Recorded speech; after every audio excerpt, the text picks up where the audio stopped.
Grüezi miteinander, ganz herzlich willkommen und einen wunderschönen guten Tag, meine sehr verehrten Damen und Herren, liebe Freunde. Ich begrüße Sie zu einer weiteren Sondersendung von Weltwoche Daily, die andere Sicht, unabhängig, kritisch, gut gelaunt, und zwar aus Moskau.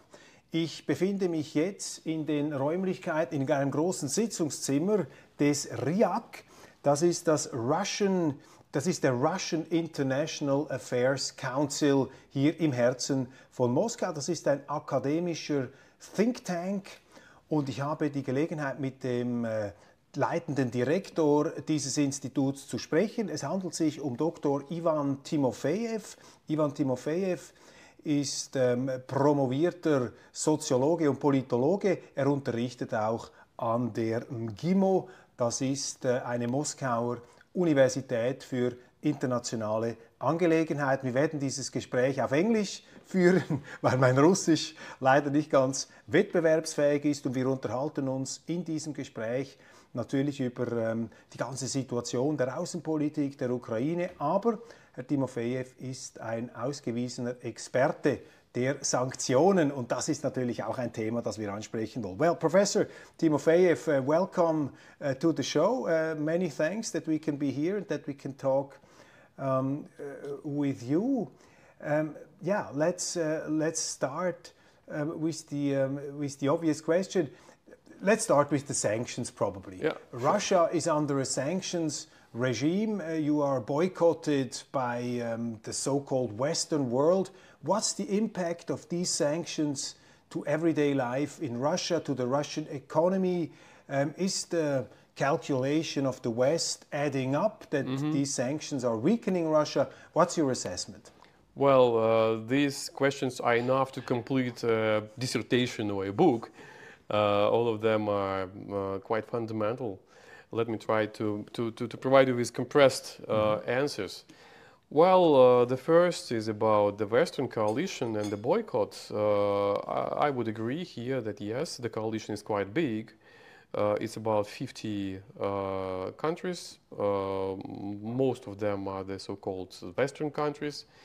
Though the amount of sanctions they are imposing are a bit different from country to country. So in case of the US or EU, the amount is quite huge.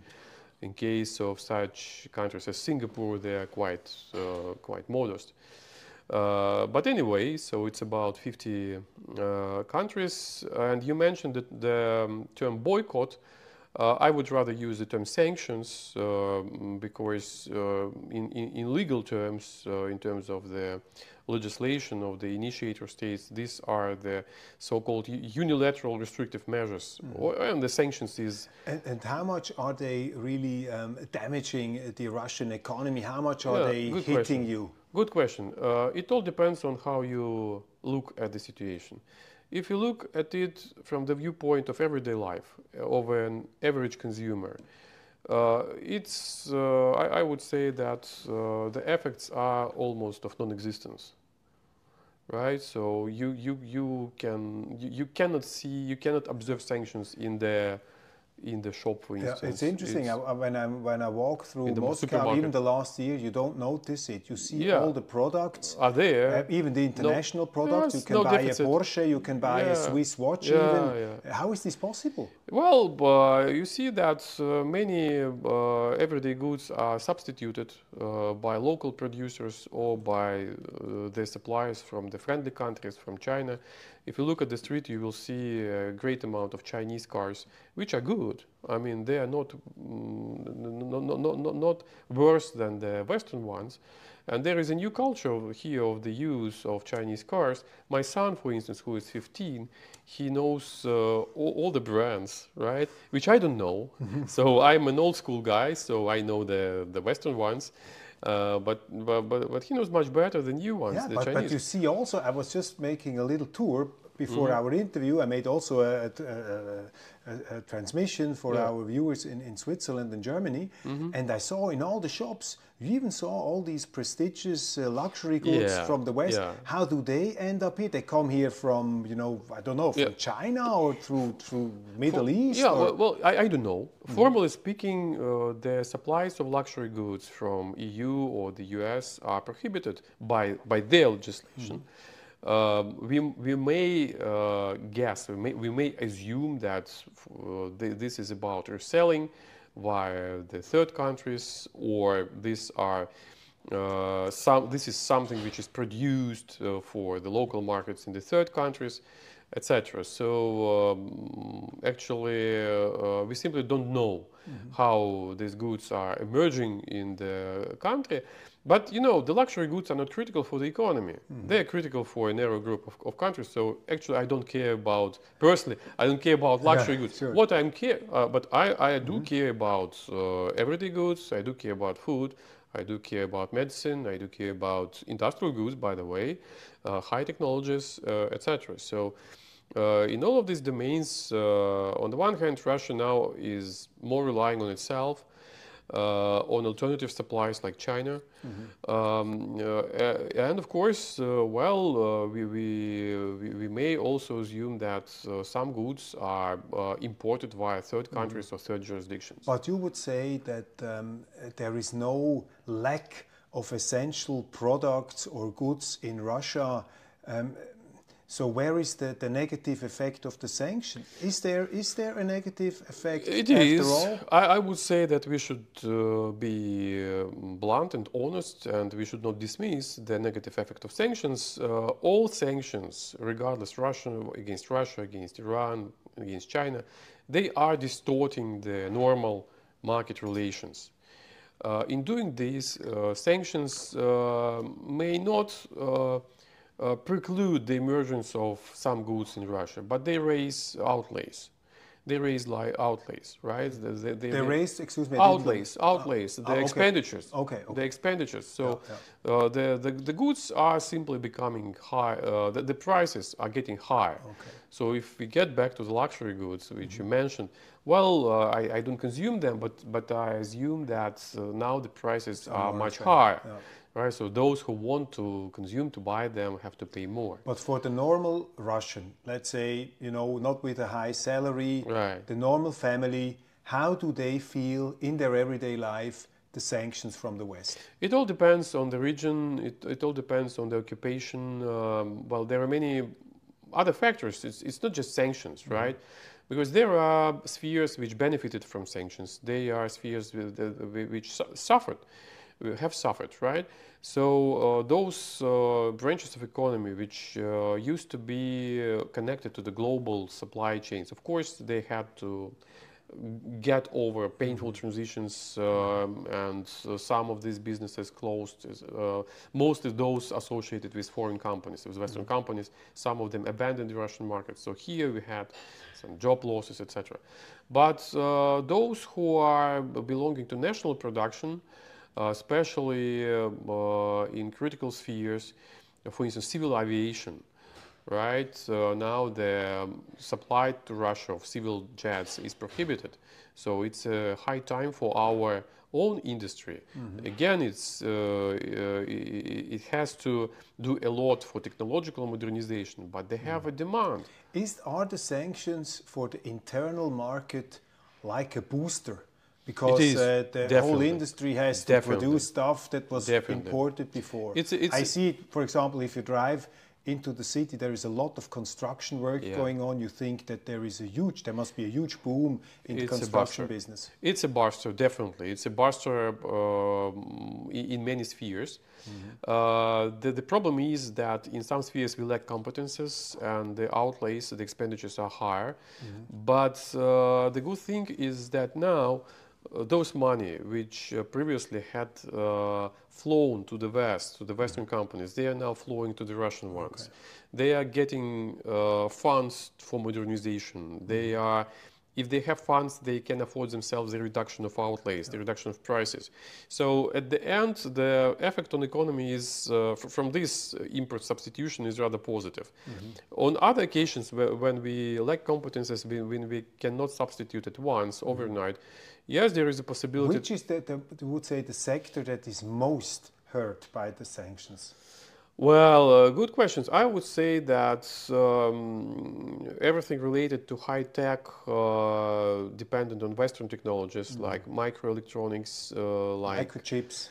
like chips, like industrial equipment based on these microelectronics, it all suffered because for 30 years we had been quite integrated into this supply chain. So now, almost overnight, we had to find alternatives. And there is also the saying in the West that they said, well, with these sanctions, we can hamper the military, because we can cut off the military from vital electronic stuff, like chips, for example. This means that Russia has to fight with medieval weapons, you know, so to say. I mean, I'm overdoing it a little bit. But how is the military sector affected by these sanctions? Well, I'm not a specialist in military sector, so it's not my expertise, but I will refer to the recent report of the British think tank RUSI, Royal United Service Institute. And they have published a report on the impact of sanctions on Russian military. So their conclusion is that sanctions do not prevent the emergence in Russia of the prohibited goods. So they emerge in Russia. But they assume that, as I said, the prices are bigger and maybe the quality is lower. So at the end, it turns out, according to this report, that the Russian state sector acquires what it wants, but it has to pay more. Right, so that's how it is seen from the Western perspective. We have written in our newspaper at the rather early stage of the sanctions, we said that the economic war against Russia has already failed. The sanctions are a failure. Is that a correct assessment, or what would you say? It all depends on the details. Failure for what? Right? Failure of weakening. I mean, what is the objective of these sanctions? The original objective was to cut off the air from the Russian economy in order to bring Russia to its knees on the battlefield in Ukraine. I mean, that was the original objective. This objective failed, of course. If the objective is to force Russia to change its political course, it failed. I mean, this objective, because Russia has not changed its political course on Ukraine and on other issues, and moreover, this political course became even tougher, right? Russia apparently is not excluded from the international trade, international supply chains, and yes, the outlays grew up, of course, but again, Russia is not a sack with sand. It's not a target for boxing, right? It's a moving target. It is adapting, right? So in 2022, there was a kind of a shock for the economy, for business. But in 2023, it turned out that the business already adjusted to live in new realities. You may like them, you may dislike them, but the market is adopting, right? It's an adaptive system, and yes, in many spheres there is a new reality, there is an adaptation, and politically speaking, yes, sanctions failed because political objectives of the West have not been achieved. The famous Russian industrialist Andrei Melnichenko, who is a very big-time entrepreneur, he wrote in a essay, I would say like half a year after the invasion had begun, or the Russian troops have entered Ukraine, he wrote in a piece that one negative effect of the sanctions could be that some struggling companies in Russia would give up, cannot survive, with the result that the public sector has to, you know, to save them. And he used the term, this could turn Russia into a Soviet Union on steroids, the sanctions. What about this effect? Is the public sector, is the state Of course, the state always becomes more strong and becomes more powerful during wartime. Yeah. But how has the relationship between the private sector and the economics and the public sector changed because of the sanctions? Yeah, the role of the state is big, but it is also big in South Korea, for instance. So it's normal to have an important role of the state, even in the market economy, right? In my view, the very fact that Russia is a market economy, it has a substantial element of market. Even the state companies, they are the so-called, they are in the fund market, right? So they have shares, which are funded on the stock exchanges, right? So they are based on market principles. They are not Soviet. Yeah. These are not so Soviet Union on steroids, you do not see? No, I would say even more. If Russia had been a Soviet-type economy, it would have collapsed already. But as far as it is a market economy, even taking into account the huge role of the state, it is much more adaptive.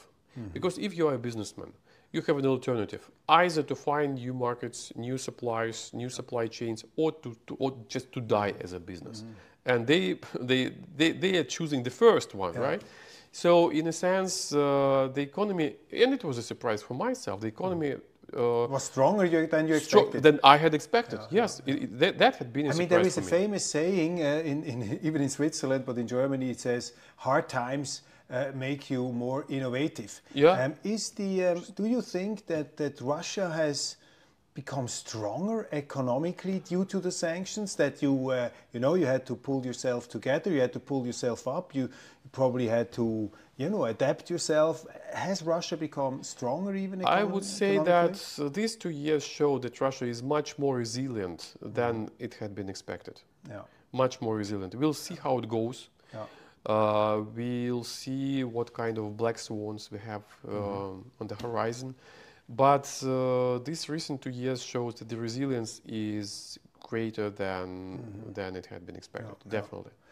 How long do you expect these sanctions now to go on? For decades. For decades. For decades. I mean, if you are thinking on the education for your children and grandchildren, even grandchildren, you can choose sanctions. In terms of law, in terms of economy, just invest in the knowledge on sanctions. You will be demanded in 50 years as well as you are demanded now. If you look at sanctions against Iran, they are older than I am. I am 44. The sanctions against Iran, the contemporary sanctions, are 45 years old this year. So, and I'm pretty sure that in Russian case, the story will be quite long. Very long. How do you think are the sanctions hampering the West? I mean, this is a big topic in Germany. There are critical journalists, critical politicians who say, well, the sanctions actually, they are more dangerous for Europe, for Germany, than for Russia. I mean, our energy prices went up. We cut ourselves off from important supplies from Russia, of course. Cheap gas. Cheap gas. It's that has the West, has Europe shot in its own knees with these sanctions? Well, I wouldn't over-exaggerate the damage to Europe, though this damage is great, right? Especially for Germany, which economy enjoyed quite affordable prices for Russian gas. Not just Germany, but a number of other countries, Italy, for instance. And the gas supplies are still there. They have reduced, but they are still there. Right? The oil and oil products from Russia had been also quite beneficial before the conflict. But we should also keep in mind the German economy is quite adaptive too. It's getting adapted to new challenges, and yes, Germans are trying to substitute the energy. They're trying to find new investments. The economy is quite diversified, so the economy suffered, of course. The outlays and the expenditures grew up. But again, like Russia, Germany and other EU countries are also adapting. And what is the global impact of these sanctions? I mean, we see, for example, in the third world, in the African countries, in Southern American countries. I mean, if you look a bit at the broader landscape. The global effect is in the heads of investors and decision makers. The sanctions against Russia showed that even in case of big economy, financial and economic and trade relations may be politicized, right? And your assets may be confiscated or your assets may be frozen for decades, right? So what is the conclusion? The conclusion is to diversify, not to put all eggs into one basket, not in the West, right? So the West used to be quite reliable jurisdiction jurisdictions to keep your money, to keep your investments. Now it is Russia which is a safe harbor, not for Russians, not the West, because we used to have a stereotype that Russia is dangerous to place your investments. Let's move it to the West. Now even small investors cannot bring their money back, right? Even if they are not sanctioned due to the sanctions against depository, right? So think twice. Think twice. And this is a huge impact of sanctions, regardless the countries. Saudi Arabia had to think about. China is thinking about it. India is thinking about the safety of investments. I mean, the whole banking sector is a huge topic. I mean, you were excluded from the SWIFT system partly. How does that affect Russia? Well, I would 10 major banks are excluded if we look at the EU sanctions, but many other banks are not enjoying the services in the West due to other sanctions, due to blocking. And you have your own payment system, yes. alternative to SWIFT. I've been told that in Dubai, for example, you can already pay with your own system. Yeah, you see, this was critical in the first days of sanctions. The very fact that we have our own autonomous payment system saved our economy from abrupt collapse. Because, well, people could use their Mir cards, they could have salaries, they could send money to their relatives, whatever. You can make transactions, even in conditions when Visa or MasterCard left the market.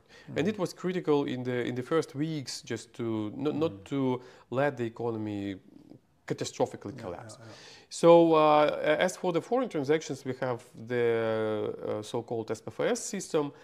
It is being developed. I wouldn't say that we already achieved the level of SWIFT, not at all. But you know, we are moving step by step. And what is more critical is not the Russian system. What is critical is that the exclusion from SWIFT stimulates other economies to think about their own payment systems. China is number one.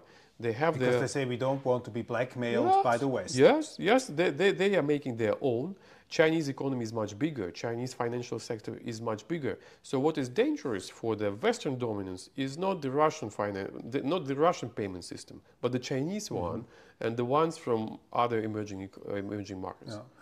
And what about the assets owned by the Russian state? I mean, there are billions that they want to confiscate. I mean, they have blocked them, they've frozen them. Now they want to use them.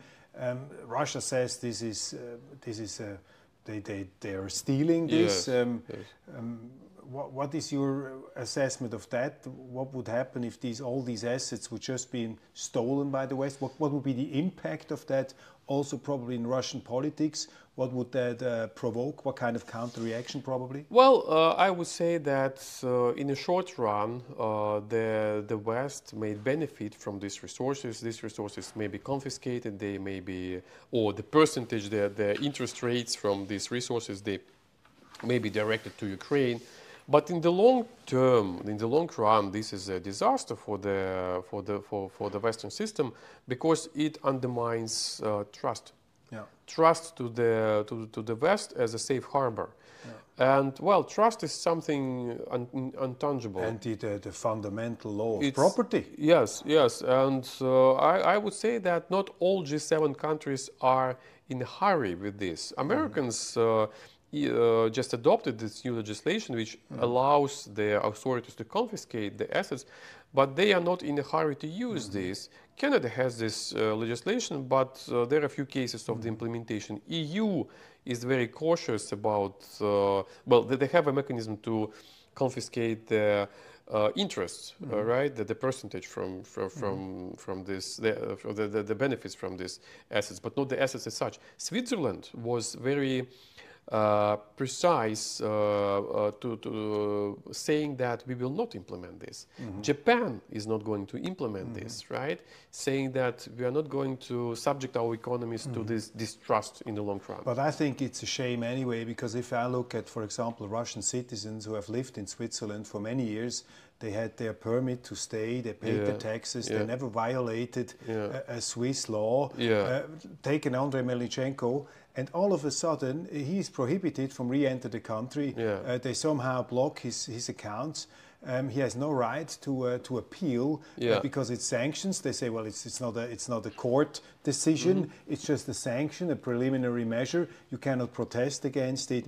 I mean, what is the mental reaction to this behavior in Russia? Because I guess many Russians think, I mean, what's happening here? I mean, they take our rights away just because we are Russians. And what kind of attitude does this create? What's the reaction, the mental reaction in Russia to these sanctions and these concrete behaviors against Russian citizens? It seems that it provokes the revolution, the mental revolution. Because, as I said, many in Russia, in the business circles, used to think that the Western jurisdictions are much more safe than the Russian one. Now, the situation is the reverse. Even if you abide to the law, even if you are an honest businessman, you can lose everything, right? Or if you just due to the fact that you are Russian, you are discriminated. You may be discriminated by a bank in terms of opening of a bank account. So this is ridiculous, and it's a shame, of course. So it's much easier to have this money in Russia or in other jurisdictions, or in friendly countries, in United Arab Emirates, in Hong Kong, or whatever, but not in the West. They think twice now whether they should ever put their money on a bank in Switzerland, in the United States, even in Singapore. They say, well, you know, if the Americans say block this money and everybody does it. I mean, it's interesting, your institute here, the RIAC, how does it suffer under the sanctions? Because you had huge conferences, you have been founded 2011 by President Medvedev, you have a famous council, you know, board of trustees, etc. You had famous guests here, like Henry Kissinger in the past. I guess for you it must be comparably hard. I mean, you live from these international contacts, and now you're probably thrown back a little bit, and the American guests, the European guests, they're not coming anymore. What's the effect on your institute? I would say that these effects are not critical. In fact, most of the contacts with Western partners, these contacts used to be quite extensive, and we had a practice of track-through diplomacy, of discussion of major issues. Now they are mostly frozen. Due to different reasons, not just to. But you personally, you have still contact to American colleagues, to, for example, Harvard Kennedy School of Government. You have frequent calls. I would say no. Due to different reasons. It's not just due to sanctions. It's just to the very fact that the usability of these discussions is very low now. Why? Because we are in a situation of rising confrontation. And the track to diplomacy aims at the, mutual understanding. Mutual understanding, finding solutions, fueling the governments in terms of ideas, research, etc. But it is not of high demand now on both sides. So why should, just in terms of my personal time, it's better for me to invest this time and efforts to relations with India, with China, with Vietnam, with Indonesia. What is the behavior you're encountering if you tried, let's say in the last 2 years, to talk to Western colleagues? I mean, what is how do they approach you? How do they talk to you? What are the conversations like if you talk to American scholars, people from the international audience in your field of science? Well, I would say that personal relations remain normal. We are all colleagues, we respect each other, and we are all professionals, but we all understand that the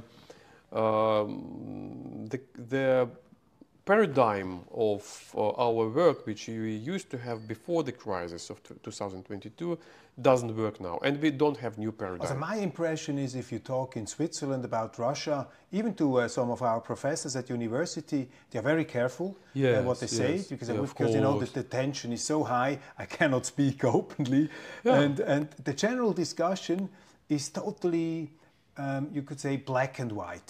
I mean, there is some kind of an expected ritual in the West, in Germany, even in Switzerland, where you're supposed to attack Russia first. It's almost not allowed to talk about Russia, about this war, in a matter-of-fact way, because then you're already considered, you're the Putin lover, you are, you know, on the side of the Russians in this whole Putin's war. Versteher.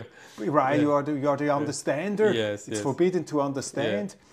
I mean, how do you react to this? What do you think about this culture? The natural reaction is just to abstain from this. If waste of time. Waste of time. Yeah, it's waste of time. Look, just in terms of logistics, it takes now more than 12 hours to get to Berlin. It used to be 3 hours before, so now it's 12 hours, or even more. So the travel to India, to New Delhi, is 5 hours and a half.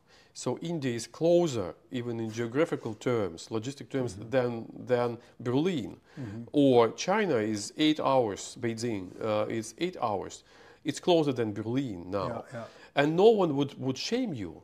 No one would blame you, right? You are, of course, it's hard to work on the Chinese market. It's in India, the partners are complicated, so the problems are there. We have many things to discuss and to settle. But it's much better to invest these efforts to these directions, where you are not countering this psychological bullying, or and where there is at least a chance that your work will be demanded, unlike the Western direction when it may just vanish. But how do Western scholars react in those times when you still had conversations, when we were discussing, and you were voicing your arguments, you were bringing up your point? What was the reaction you got from people in the States, in Europe, when you were explaining from your perspective what's going on here on the world? I would say that we actually do not have the practice of explaining anything to each other, because we end up with the repeating of official positions, or even more radical versions of official positions. What for? Why do we need this? There is no dialogue. I mean, at some point we may just situationally exchange some views, but this is not a system as it used to be. We had a system of dialogue before the crisis. Now this system is of non-existence. Is Russia actually also sanctioning other countries? Are there counter-sanctions from Russia? We have counter-sanctions, and we actually adopted some Western mechanisms like blocking sanctions. We have visa bans, etc. We have defensive measures in terms of the exportation of equipment, etc. So yes, there is an adaptive counter-sanction strategy. And how is the internal climate in Russia?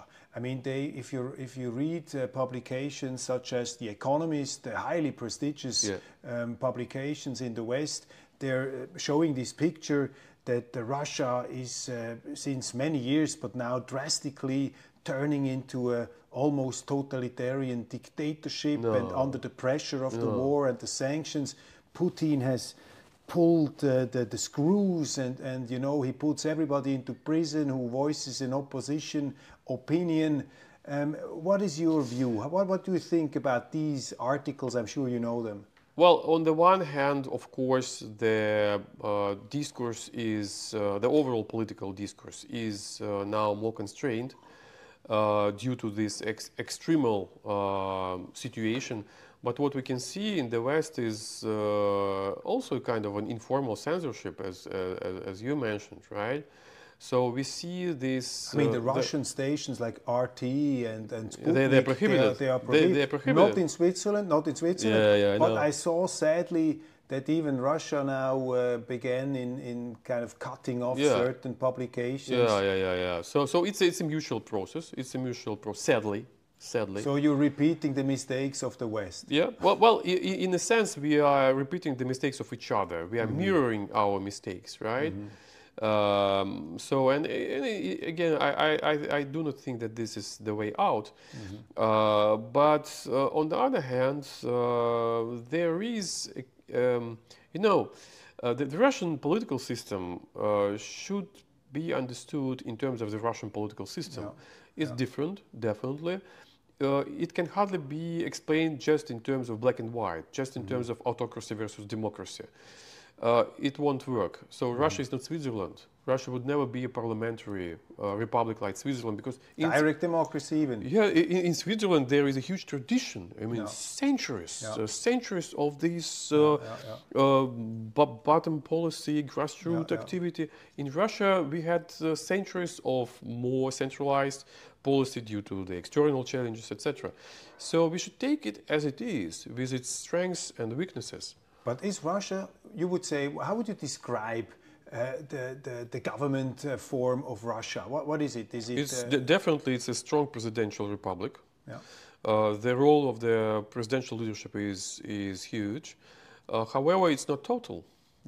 The role of and the opinion of the regions is critical. It's important because Russia is very diversified. You cannot simply treat all the regions as the same, right? They have different 11 economies, time zones. Different time zones. They have different cultures at some point. You have, as a politician, you have to take into account the views of different segments of society. You cannot neglect them, because there are those who are the proponents of the political course, those who are stressing on the challenges of the existing situation.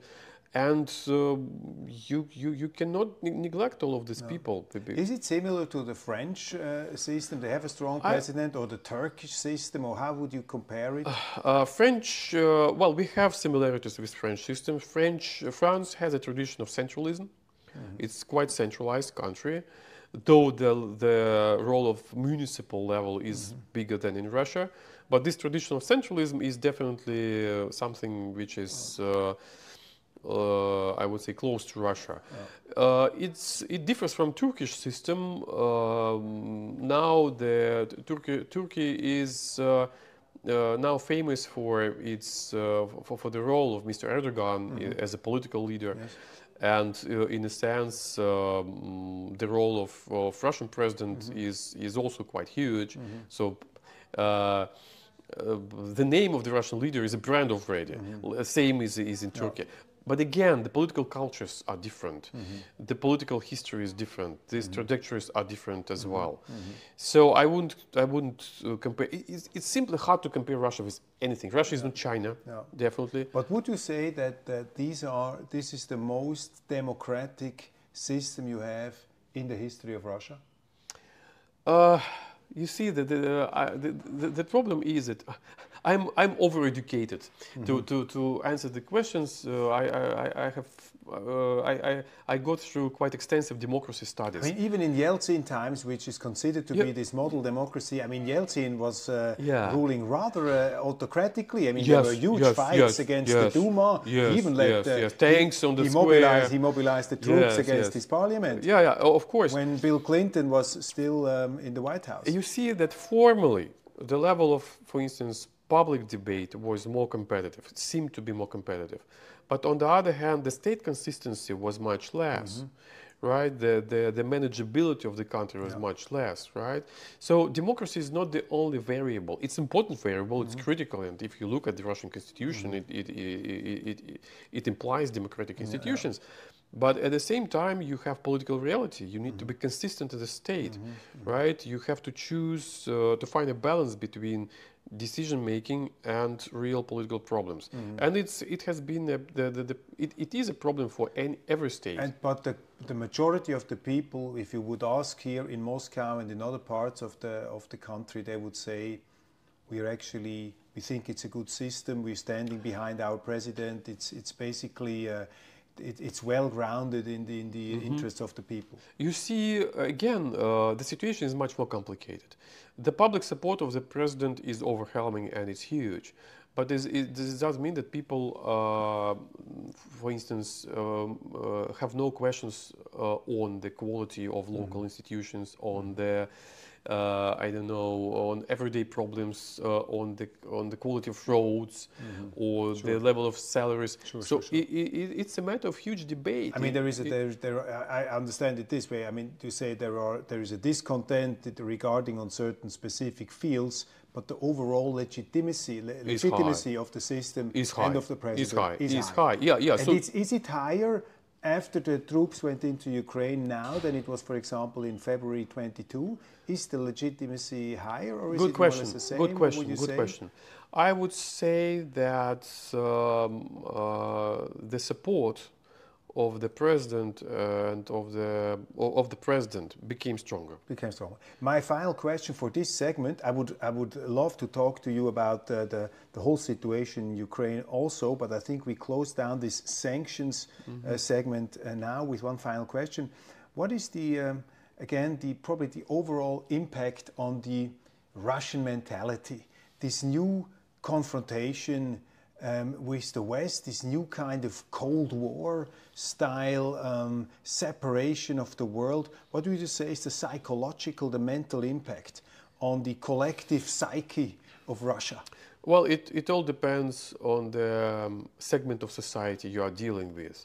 For those, for the segments which used to be connected to these global interactions, it was a kind of a shock. But even this shock is in the past, because those who worked with the West, they're now working with China or with India or with others, right? And unlike the Cold War, when the country was much more isolated in all domains, Russia is not isolated from inside. So we have very extensive contacts with the rest of the world, right? So I'm traveling to China quite often, to other countries. But if you take other segments of populations, they are much more indifferent to this situation, because their jobs, their everyday life are not affected by this. So they are watching TV, they are reading news, they observe the situation, they know about the crisis with the West. But this is something which is not much critical for them. And how present is this war in people's minds? Is it all pervading? Is it top on the priority? I believe it used to be a kind of priority 2 years ago when it all started. The special military operation, it used to be in the headlines, and it is still one of the priority, of course, because it's a big conflict, and especially in the regions which are neighboring to Ukraine, which are the target for Ukrainian attacks, artillery fights, etc. The Kursk district, the region, the Bryansk region, the Belgorod regions, and sometimes the civil casualties are huge. But here in Moscow, it's far. Even in Moscow, there were attacks of the Ukrainian drones. But still, it is not something which it's a kind of a routine. It's not a shock. It's an everyday routine now. And my very, very last question in this segment: what is the most surprising observation, striking, even positive observation you made in this rather gloomy field of sanctions? What has most surprised you in the last 2.5 years? As I said, the major surprise is the resilience and sustainability of the whole thing, of the whole economy. And the speed of reorientation from the West to other directions, reorientation, the focus on our own economy. I would have never believed that it is possible in such a short period of time. Professor Timofeev, many thanks for this conversation. Thank you.